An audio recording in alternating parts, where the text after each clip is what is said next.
Hello people, it's Esther here again. I am back to simplify technology as usual.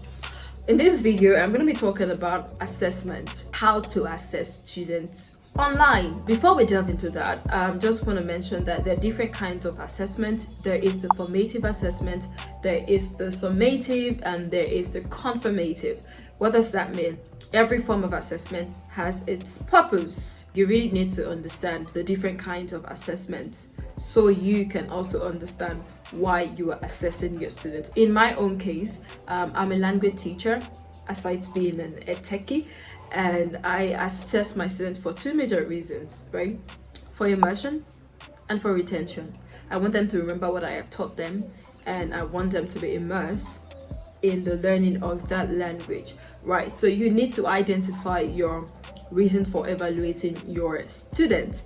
And then the next thing is, what approach do you want to use? Do you want to evaluate them directly or indirectly? If you answer that question, then you can start questioning yourself on what platform should I use. I'm going to mention 3 platforms in this video, and the first one is Google Forms. You can use Google Forms as a direct assessment tool. You want them to have a test or an exam, then Google Forms is for you. You know, you can set your questions, you just make it like a typical exam. You want them to know that they're being assessed, then Google Forms is for you.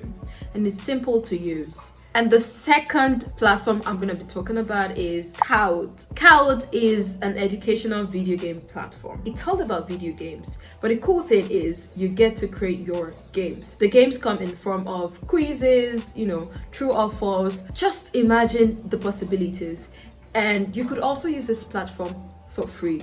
I love Kahoot because it helps you to use multimedia to stimulate evaluation. What does that mean?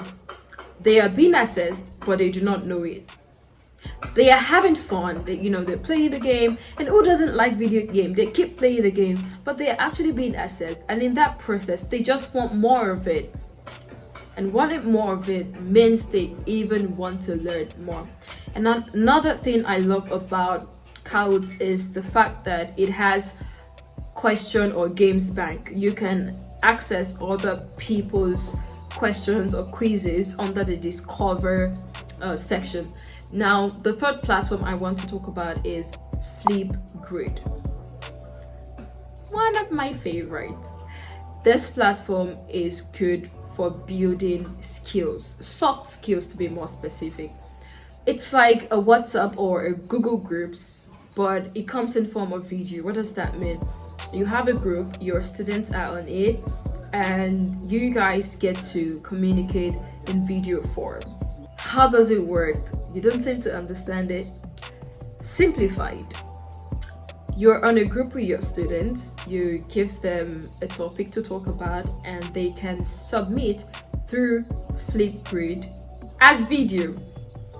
Yeah, it helps them to build soft skills like communication, presentation, negotiation. It just helps them. They are aware that they are being assessed, but they do not know that they are learning in that process. Because when they see other students' contribution, they're able to improve the next contribution or presentation.